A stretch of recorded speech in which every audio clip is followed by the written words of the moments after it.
السلام عليكم ورحمة الله وبركاته. waan idin salaamayaa walaalahayga dhammaantiin waan idin caafimaad qabaa alxamdulillaah. idinkana waxaan idin rajaynayaa inaad ii caafimaad qabtaan. waa walaashiina Aamina Cabdulqaadir. janalka idinkala hadlayna waa Noqo Hooyo Buuxdo. walaalayaal, janalka waa janalkiini, subscribe noo saara, laagtana nagu sharfa, waa inoo dhiirigelin. mowduucayna maanta wuxuu la xiriiraa mowduuceennii hore ee ahaa quwadda ay leedahay aamusnaanta. qaybtii 3 ayaan maraynaa, qodobkii 5. dadka aamusan waa goobjoogayaal wanaagsan. xaalad hal qof uu hadlayo kuwa kalena ay dhageysanayaan ayagoo aamusan waxay la micno tahay iyaga oo ahmiyad siinaya waxa agagaarkooda ahaaday. dadka aamusan waa dad guuleysta inta ay ahmiyad siinayaan dadka agagaarkooda ah. waxay arki karaan arrinkaas oy u qaadan karaan guushooda, guulna gaarsiin kara. inta aad tahay goobjoogo wanaagsan waxaad leedahay faa'iido. lacala haddaa ka shaqaysid meel taasoo u baahan shaqooyin fara badan, waa kuu muhiim inaad ahaato goobjoogo wanaagsan. qodobka 6. dadka aamusan waxa ay ilaashadaan dadka wanaagsan kaliya.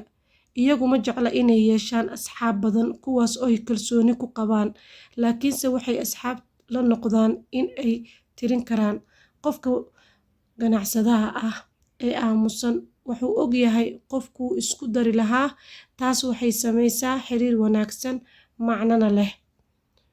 qodobka 7. dadka aamusan waxay yaqaanaan waxa ay mudan yihiin.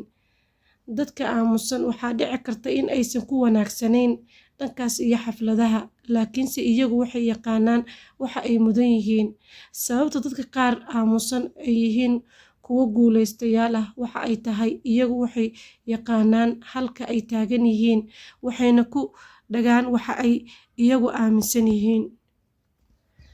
qodobka 8. dadka aamusan waxay si fudud ku helaan in la aamino.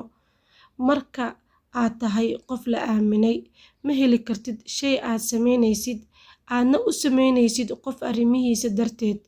inaad heshid isfaham la'aan jirto darteed, dadka badan ka waxay aaminsan yihiin in dadka aamusan ay yihiin dad aaminaad badan.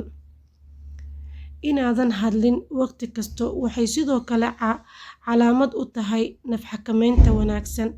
wax yar fiiri qofka bankiga jooga kaasoo si wanaagsan u yaqaano waxyaalaha ku saabsan akoonkaaga, ama qofka firfircoon kaasoo og siro dadkaas.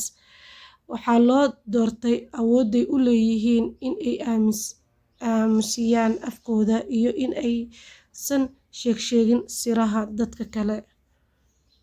maantana intaas ayaan uga baxaynaa mowduuceena. mowduuc midkaan la mid ah inta aan ku kulmayno waxaan idinkaga tegayaa khayr fara badan iyo barwaaqo aan dhammaanayn.